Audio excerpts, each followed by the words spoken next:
What happens when all of the children have moved out and gotten married? What happens to the parents? Do they farm their property alone or do they sell and move?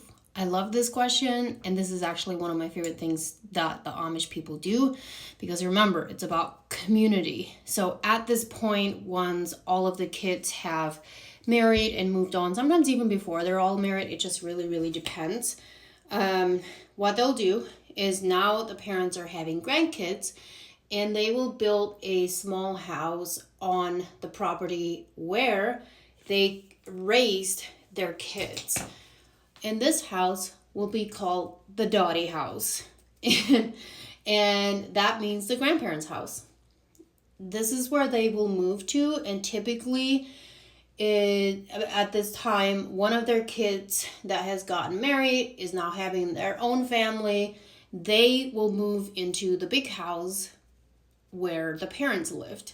So they just kind of like continue on this tradition where the kids are then there to help take care of the elders if needed, and they just live on the same property. Now, I don't know how they pick which one of the kids is gonna live on the property at home. Usually they have some kind of auction to sell off some of their farm machinery, furniture, all of that stuff.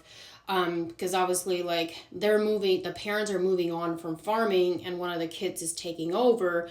So they have to like sell off some of their stuff. So there's two ways that they have auctions. They have what's called a kids auction, where only the kids of the family are there and the kids get to, purchase whatever it is that they are wanting or needing from their parents' farm. And then they have what's called a public auction. That is actually the auction that my mom had. This was about 11 years ago. My mom had what was called public auction. And I was actually at the auction because she invited me to come home because it's public. Nobody can tell me to just leave, and she wanted all of her kids there. What this means is it's open to the public. So what she did is she sold off majority, if not all, of her farm machinery, her house furniture, anything that she didn't need anymore to take into the small house. And at this point, the small house was already built and she had moved into the small house. And she stays on a farm, and her and a sister of mine that is not married, they live in the small house, and a sister of mine that's married has her own family, live in the big house where I grew up and my, entire family was raised.